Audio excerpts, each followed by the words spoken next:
c'est Asdiop, président Académie Gandon pour le club. Là au lycée de Gandon pour la journée de détection et de sélection pour les joueurs jouer ici dans régional cette année. Vraiment aussi, ce qu'on a remarqué, vraiment tous les villages environnants répondent à l'appel. Vraiment, ils sont venus en masse sur les trois catégories, cadet, junior et senior. Mais il n'y a que ces villages-là et Saint-Louis? Oui, mais Saint-Louis aussi. Saint-Louis, surtout Saint-Louis, côté Pikine, côté ville, côté même Pâle, il y a des gens qui viennent de Pâle, une ville, et puis tous les villages répondent à l'appel. Maintenant, qu'est-ce que vous voyez pour cette première journée? Pour cette première journée, pour notre objectif a été atteint, parce qu'on a vu que vraiment tous les gens répondent à l'appel. Mais comme c'est 2 jours, là, avec Soubou aussi, on appelle les gens qui viennent pour Soubou vraiment nous continuer la détection et les détections sont là pour avoir tout le monde. Ok, c'est très bien. Merci, monsieur le président. Merci.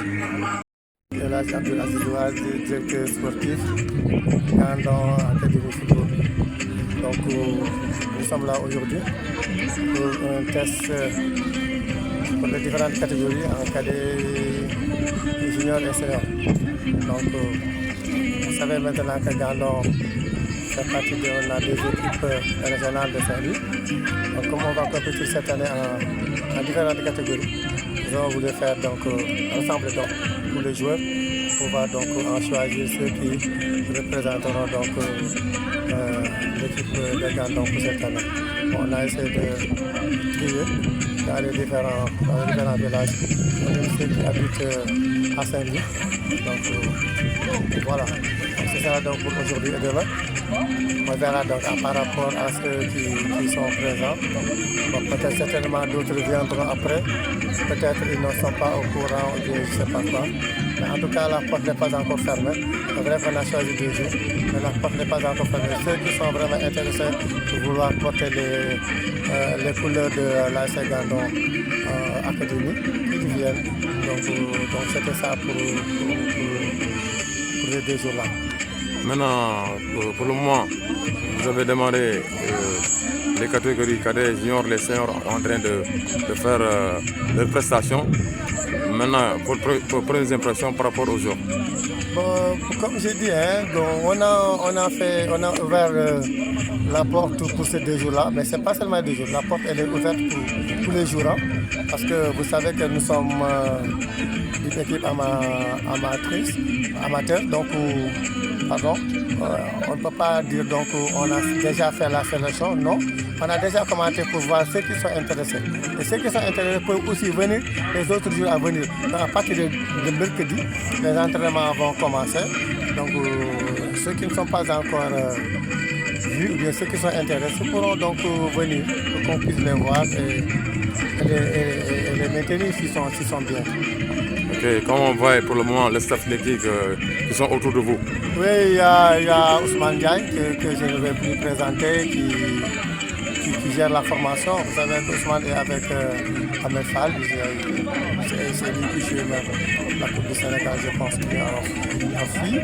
Et bien l'équipe est actuellement en L1.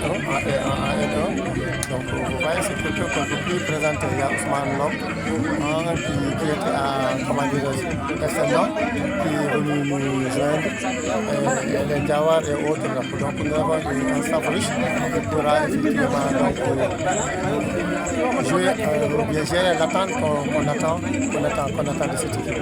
Ok, merci, monsieur le directeur. Jusqu'à demain. Merci beaucoup, Inch'Allah. Bokk cellule communication Gandon Académie Football.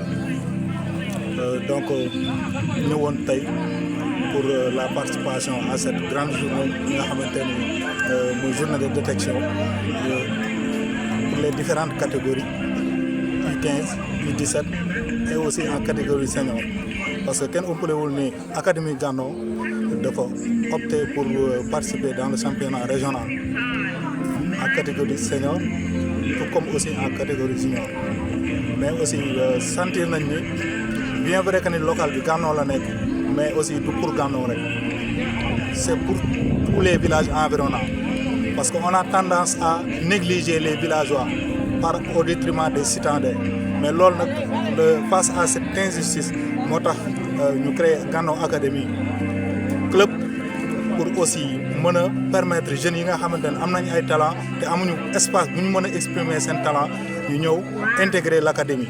C'est ouvert à tout le monde sans distinction parce que aussi liñ bëgg rek mooy promouvoir la jeunesse mais nag aussi il y a une manière de le faire te aussi pour notre première participation on tient à marquer les esprits nekkul rek dañu ñëw pour figurer pour bokk déedéet dañu ñëw pour wane ni kat village yi y a énormément de talent yu nga xamante ne ñu ngi fi nekk di nelaw maintenant lii genre structure yu mel nii moo leen mën a yee moo tax Gandon Academy club jóg ñun nag en tant que aussi doomu Toubé en tant que aussi ku nga xamante ni aussi yaroon nañ Gandon ñun pourquoi pas ñu ñëw apporter notre pierre à l'édifice par rapport ak domaine bi nga xamante ni am nañ ci toute expertise moo tax ñu ñëw pour teg suñu loxo kon nag di invité ñeneen samay morom yi ak ñi nga xamante ni ñoo ma gën a fayte mag ñu ñëw bokk jàpp ci projet bi parce que projet bi mën naa ne bu amee njëriñ nekkul ñun rek la amal njëriñ ñun ñi nga xamante ni ñoo ko initié kon ñun ñi nga xamante ni ñoo si bokk dina amal njëriñ suñu doom yi dina amal njëriñ suñu rakk yi kon donc ñu ngi invité tous les villages environnants ñu ñëw participer ci académie Gandon football. Merci beaucoup. Merci beaucoup. Merci Ngagne. Vraiment, je me présente d'abord, Modou Diop, coach I17 Yémen, en même temps formateur de football. Donc nous sommes aujourd'hui présents à Gandon, juste pour accompagner nos frères qui ont eu l'initiative d'organiser le Gandon Academy Foot. Et mu nekk benn bijou bu nga xam ne c'est pour tout l'arrondissement donc ñun dañuy am fierté dañuy am contenté am plaisir ñëw apporter suñu pierre à l'édifice parce que mënul ñàkk parce que ñun on est là pour ça on vit le football donc bu ñu gisee ñu si jéem a créer dara quel que soit alpha ak fu mu mën di nekk danañ jaral ñu def déplacement au moins accompagner leen wala ñu ngi seen gannaaw mais en même temps apporter leen suñu soutien moral technique et financier pour que au moins Toubé Gandon Academy bi ëllëg ñu dégg fu sore parce que aussi ñun loolu mooy suñu objectif mooy former des jeunes de ci football donc bu ñu gisee ñi nga xam ne ñi ngi ci dynamique boobu donc on fait que venir les accompagner loolu moo gënoon tax suñu présence tey pour ñu présenter suñu test yi nga xam ne pour 2 jours la en catégorie cadet d'abord ñu ngi lancer un appel à tous les jeunes qui sont dans l'arrondissement ñoo xam ne affaire bi seen mbir la ñun ñoo war a approprier wu ko jàpp si xam ni ëllëg les retours inchallah au bout de 2 ans 3 ans les fruits de ce travail là ñu ngi gis ñun ñëpp donc mais voilà merci. Merci. ñoo si test si catégorie senior waaw bëgg fi participer daal wane fi tuuti nga xamante ni dese nañ ci football daal waaw. Mais pour une première participation nii nan nga gisee par exemple par rapport ak dugg bi nga dugg ak génn léegi. waaw affaire bi moom de initiative bu baax la parce que fii d'abord amoon na benn catégorie bi fi nekkoon muy minime après ñu bëgg def senior am initiative bu baax la daal ci dëkk bi toll Gandon aussi c'est un geste à saluer quoi parce que fii am na ay talent kon pourquoi pas li war fi war mën a am man dama koy njëkkee sama bopp dama koy bëgg mais duma am temps bi parce que man ma jógee fii di dem ba Ndar di entraîner laa jege tam ak li ma gis nii xam nga dal na xel parce que bu ñëpp ñëw public bi ñëw na xam nga engouement bëgg-bëgg bi am na daal su dee toog peut-être ñenn ñi daal di gën a ñëw daal. waaw merci monsieur Laye. maa ngi tudd Arma Diop ma ñëw fii pour def quoi si cadet yi mooy loolu am nga nag keneen bi ñu woowoon pour nga tas mooy loolu waaye daal li nga gisee daal mooy lu baax la daal mooy loolu am nga nag parce que day tax daal ñu équipe bu baax mooy loolu. Est-ce que yow dugg nga ba génn nii est-ce que pare nga. waaw pare naa waaw pare naa kay. Ok jërëjëf merci. Assalamualaikum, je m'appelle coach Ousmane Lom, je suis l'entraîneur de football de Gandon, le club académie cette année pour la saison 2025-2026 de l'équipe senior. Bon, je suis venu aussi pour accompagner l'équipe dans son développement, vu la politique sportive bien aussi nous avons entamé depuis pas mal d'années avec la petite catégorie. Et comme j'ai été choisi aussi, je suis venu apporter ma touche en tant que aussi un entraîneur un peu expérimenté dans le métier du football championnat régional de Saint-Louis depuis pas mal de 5 à 6 ans. L'année dernière, j'étais l'entraîneur de FC Sornor. Mais vu que aussi Gandon Academy a eu l'affiliation de la Fédération sénégalaise pour participer au championnat régional, avec la collaboration et avec nous avec le président As, j'ai accepté aussi l'offre de venir accompagner cette équipe. Merci beaucoup. Maintenant, quelle est votre impression par rapport à cette première journée avec les joueurs que vous avez vus? Aujourd'hui, on a organisé ce qu'on appelle les détections pour choisir aussi l'effectif qui doivent jouer en équipe senior de l'Académie Gandon Foot Club. Bon, ça a été aussi une journée qui s'est bien passée parce que aussi les jeunes footballeurs ont répondu à l'appel. Bon, comme vous le savez aussi, Gandon, bon, ça centralise les villages environnants qui sont ici et tout le monde aussi était convoqué pour venir aussi participer à cette journée. On a vu pas mal de jeunes joueurs parce qu'il y avait la petite catégorie, d'abord les cadets, les juniors et les seniors. Et vraiment, on a assisté à de belles rencontres avec un potentiel énorme. On a vu que vraiment de bons joueurs qui sont capables de jouer au football. Malgré qu'il y avait aussi beaucoup d'aléas, de contraintes, mais ça n'a pas empêché vraiment de donner le maximum d'eux-mêmes. Ça a été vraiment abouti et on a vraiment pris beaucoup de notes par rapport aussi aux joueurs de leur prestation. Okay, merci monsieur l'entraîneur Shalom. Jusqu'à demain. Assalamu alaikum groupe 3 TV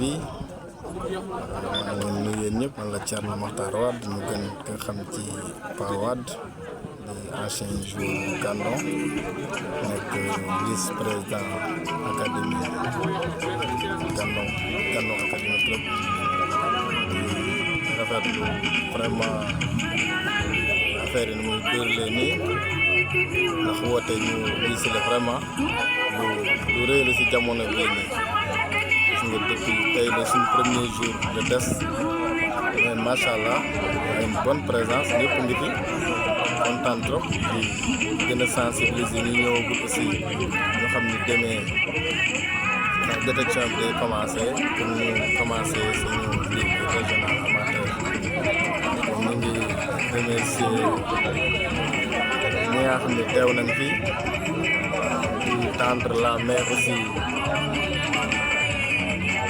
ñëpp ñi nga xam ne ñu ngi ci gox bi waa Toubé de façon générale voilà waa commune de Gandon waa arrondissement de Raw voilà kenn lii bu ñu koy taxawal c'est pour la jeunesse bi nañ ñëw tànn seen sens parce que loolu rek moo fi voilà loolu la ñu ñaan daal ñu ngi commencé woon petite catégorie en 2022 yàlla def lii newoon suñu mbëbët vraiment ñu ko doon ñaan ren ñu accordé une division régionale ñu bëgg ko partager ñëpp toute la jeunesse ñu ñëw épanouir ñi disponible ñëw tànn seen sens en tout cas en tant que dirigeant ce groupe ñu daan def lu ñu mën pour mettre vraiment à l'aise ñëpp tous les participants di tendre la main aux autorités politiques locales, aux jeunes, aux anciens joueurs,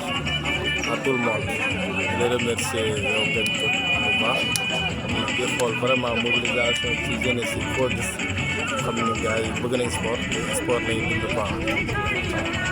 On remercie tout le monde, on se donne rendez-vous demain Inch'Allah pour deuxième jour.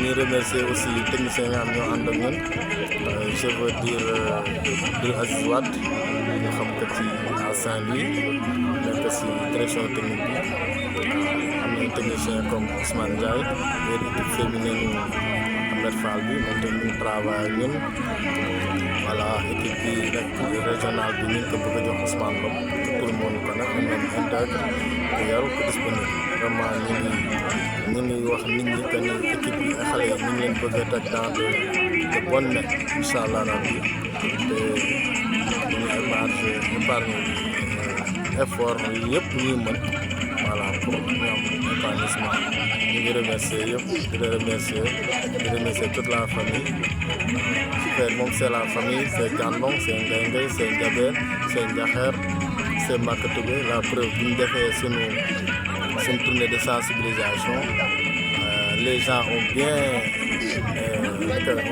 pris affaire yi